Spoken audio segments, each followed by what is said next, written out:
the problem. Yeah, but what Keith is, if we accept what Keith is saying, what you are saying is that black people should never challenge the judicial system at all. So therefore, you as a white person are telling us that we are condemned to second-class status if we don't challenge the bigots and the people and the judges who are taking action against us. By all means, we have to follow through every single avenue, whether it be judicial, Bernie, by all means challenge them. By all means challenge them, and I'd like them to be challenged a lot more than they are. But don't expect results down that road.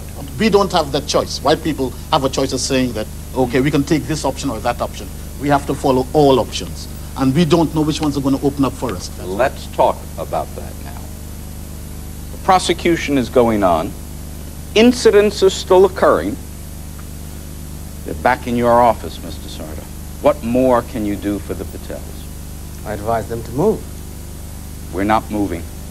If you're not moving, then the only option open to me is to approach the next network of strategies, which is in conjunction with voluntary groups within the borough to try and actually set up support networks within the flat of the Patels. What are you doing, Mr. Tompson? What I'm going to do is I'm going to try to find the tenants on that estate that already will identify with the Patels' problem and be prepared to help them deal with it. How are you going to do that? You don't live on that estate. You're an outsider. Absolutely. And being an outsider, I'm at an advantage because the other people on that estate don't know who I am, what my views are, what I stand for. And what I do is I organise a group of people, of black, white, Asian, doesn't matter, mixed, to go around door to door with a very simple question, not related to the Patels directly, but saying, we the undersigned are against racism in all its forms. My aim is to identify those people on the estate that feel strongly that the Patels should be there and should remain there in safety. That's my only aim. The petition is a ploy. It's not the real event. Having identified those people, I privately revisit them with the aim of setting up a telephone support network, an instant response network, if you like, that will come to their aid when the Patels ask for it. From the outside? No, from the inside of the estate. The other estate tenants?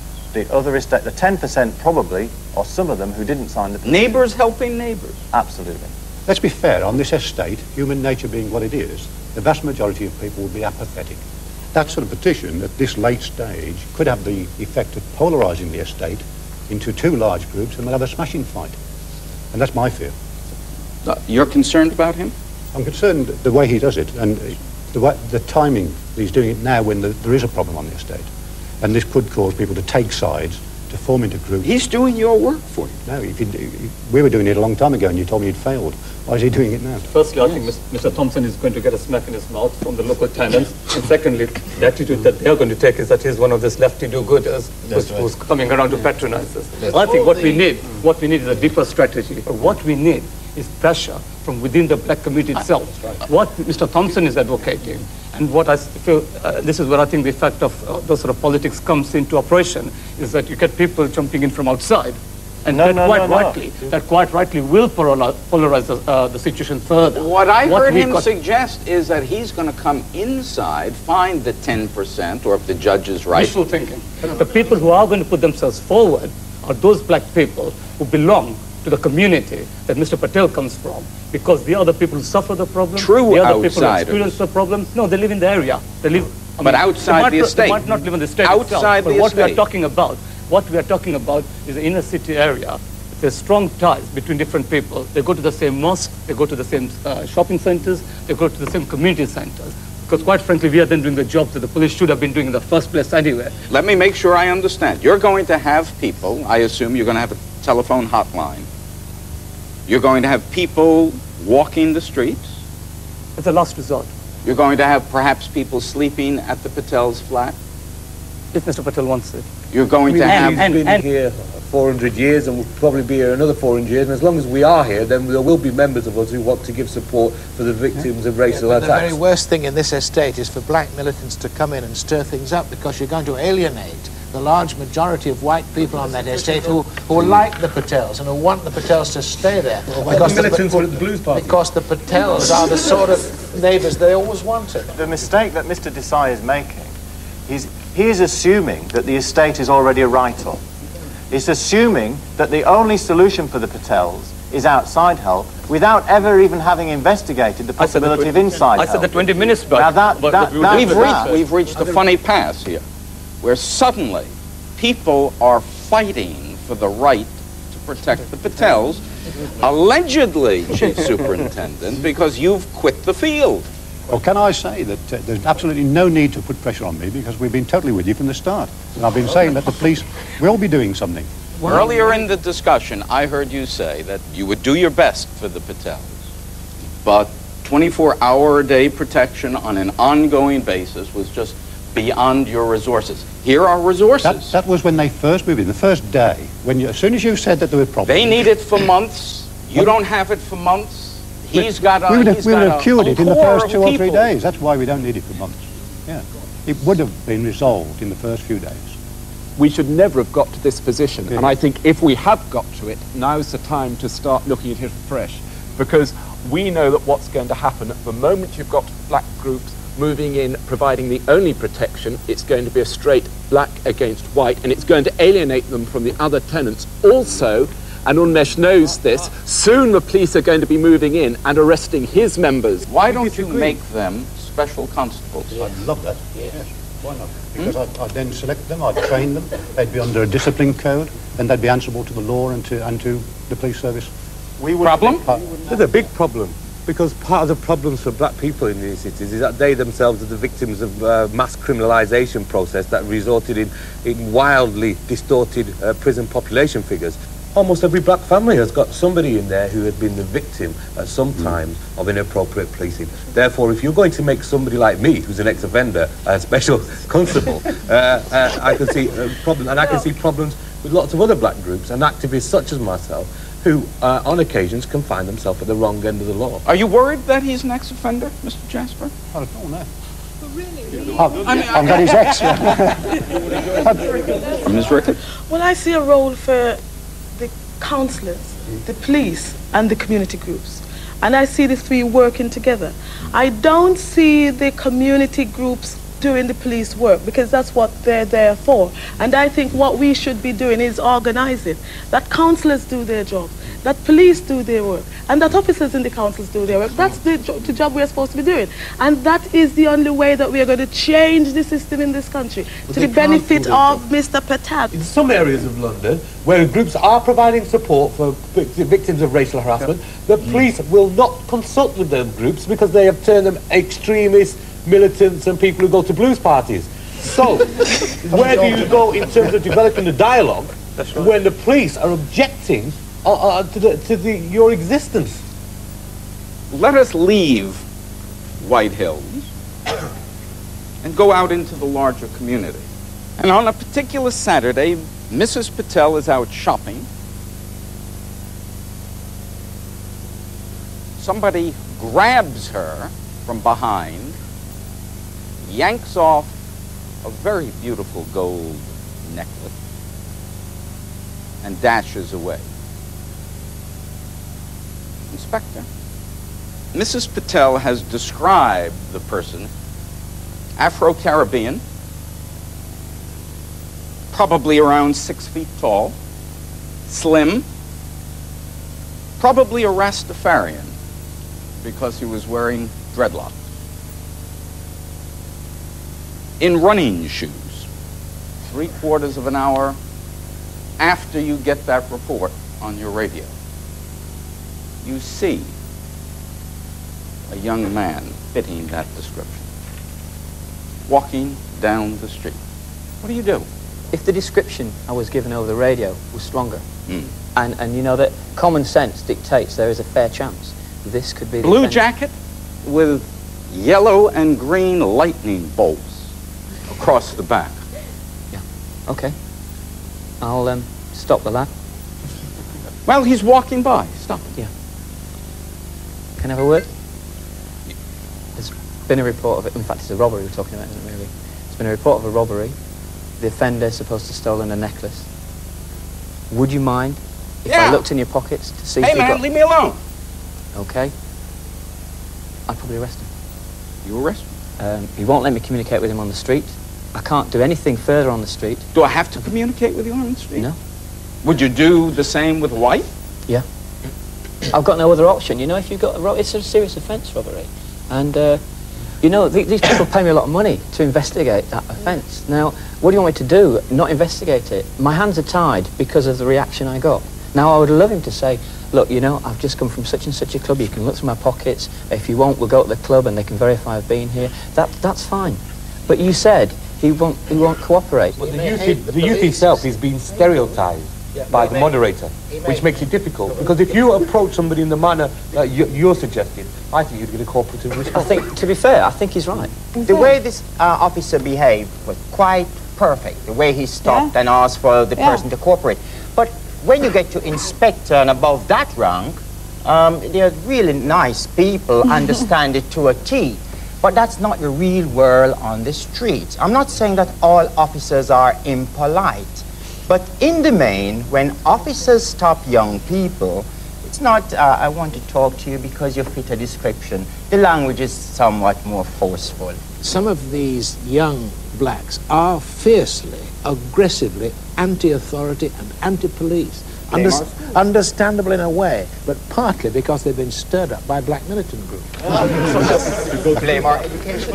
I mean, my view is 99 times out, if you ask policing areas where there are larger black communities, how many times they stop you and they don't have anything of them, and the approach isn't right, then when the good one comes along who says, excuse me, sir, the guy's got a whole history behind him that says, you know, you're just out to give me a hard time.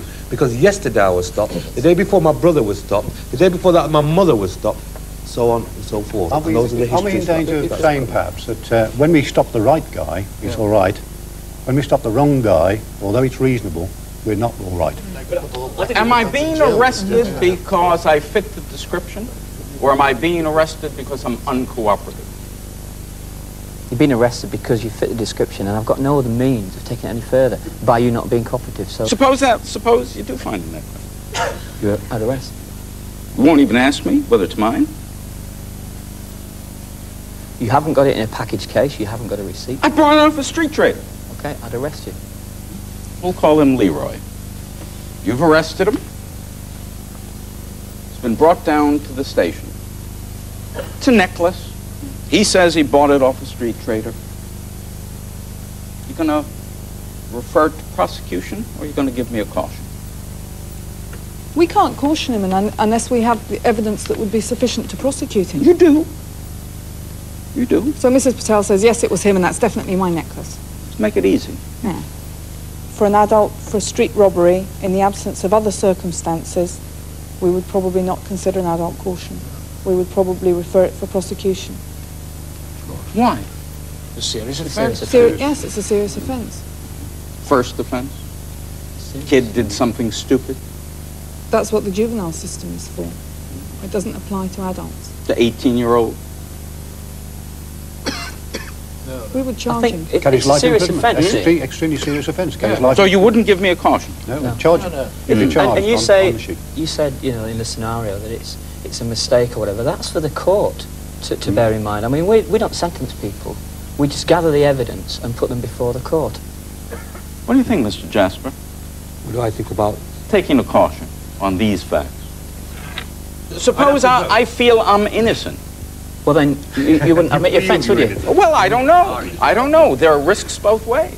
If you say you're innocent and you go to court with the evidence that the police have in terms of them wanting to go to a prosecution, that it is extremely likely that a judge will probably find you guilty.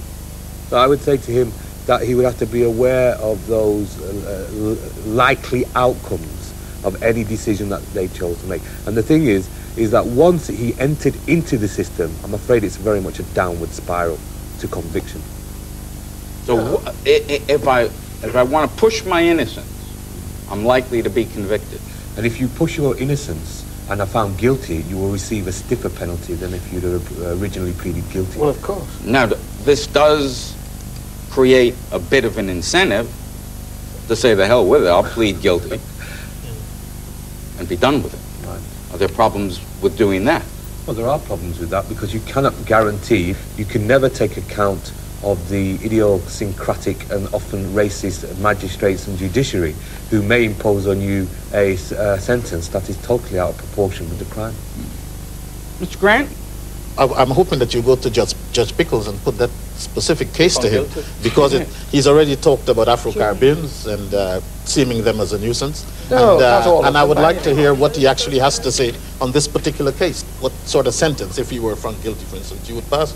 Well, probably about 18 months, say, or maybe 2 years, depends. First offence. Yeah. That's what I mean, 2 years. It's a very serious offence of intruding upon the woman who is in a public street, and she's grossly intruded upon and worried and feared and maybe knocked to the ground, and it shouldn't happen, and it is happening very frequently, and the question of the man's colour is irrelevant. Let's assume that Leroy is insisting he is innocent. Will he be bailed, Mr. Smith? And that would depend, of course, on his situation, and he's likely to be more disadvantaged, in my experience. Well, he's 18 and a half. He's a trainee, computer trainee. He doesn't really have a job. He's just starting. He's living with a couple of friends. Yes. No parents. Does this sound promising? Well, no, it doesn't sound promising. The Why problem not? is that I'd want to, I mean, the police would, I suspect, be likely to oppose bail, given the scenario that you've created. We can of only living. oppose bail in certain Yeah. specified cases, and nothing that's been said so far would give us any grounds for I'd give him opposing bail. bail. Yeah, Would you? and I would. Why would you give him bail? Well, he's not likely to abscond. He's not got any previous convictions. I, as a custody officer, would give him bail. Suppose he has no address. No, that's the interesting thing. Again, you can still get round that, because there are agencies that would fit him up with Bail hostel. a bail hostel. Oh, are you going to find this black youth a bail hostel to stay in, Mr. Smith? No, there aren't so many bail hostels for any defendants, and certainly not for black defendants. And my experience is that a lot of reasons for not giving bail are to do with accommodation. And your description of him living with a couple of chaps and no parents would, in my experience, put a lot of suspicion and anxiety and doubt. Now, I don't think it should under the Bail Act, but it does in experience. And so I would be worried. What are the chances of finding him a bail hostel to stay in? Not very good. Many of the bail hostels we've got are white managed, white run, with white defendants in them. And so the record of black defendants staying in bail hostels of that sort, as they see it, yet another example of a white-dominated world, makes the possibility of breakdown. But there's no reason why such a person should be kept in custody. The facts are that black youth are less likely to receive bail. Those are the Admitted, facts produced by the Home Office. Now, why is it that black youth are more likely Well, to... because you apply the criteria regardless of the colour of the man concerned. Why- And if he has committed previous offences and therefore is likely to go on committing offences, if he hasn't got a fixed address, if it's thought that he might have interfered with witnesses, then he doesn't get bail. But the fact that he's black makes no difference whatever. Well, It's 5 or 6 times It makes more a hell of a likely. difference when you're on the wrong end of a discriminatory sentencing system. And your next decision is a barrister. That's right. I have Ms. Graham for you, or I have Mr. Latham for you. Mr. Desai, which one would you pick? In a case of this nature, I will not simply go for a black or a white barrister. My instincts would be to go for a barrister who I know, black or white, will sympathize with Leroy. Mr. Grant, who would you pick? If he were coming up before Judge Pickles, I would go for a white QC, or, you know, the most senior person possible. I think it would depend as well on who's hearing the case. Mr. Latham? Mr. Grant, Mr. Desai making a mistake here? No, I'm quite right. They want someone who's going to relate to their client and present their client's case fully and adequately. They do not want a barrister who simply picks up the papers and takes over the case without discussing it with the client. And the they will community group, if necessary. They will To decide. get a barrister who's involved emotionally and who cannot be detached and objective and who tends to fall out with the judge and so on, that can be counterproductive. Is that a stereotype of black barristers? Is that a stereotype? Well, no, it's your sort of barrister, I think. It is. Barristers like you, Miss Graham, I'm afraid, cause tremendous problems for judges and throw spanners into the works when we're trying to have Does that apply to my colleague, Mr. Latham? Pardon? Does that apply to my colleague, Mr. Well, Latham? I don't know him at all. You don't know her either. He took the same view I did on the racist. One last crisis, Ms. Graham. You walk into the court, and it's an all-white jury. And as you pass the jury box to get yourself organized, you notice one of the jurors is reading the National Front Journal.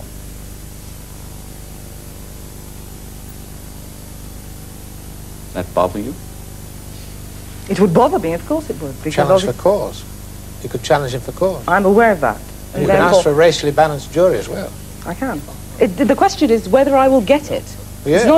It's not whether I know what I have at my disposal to address or to change the situation. It's limited now. I would actually try and challenge him for cause.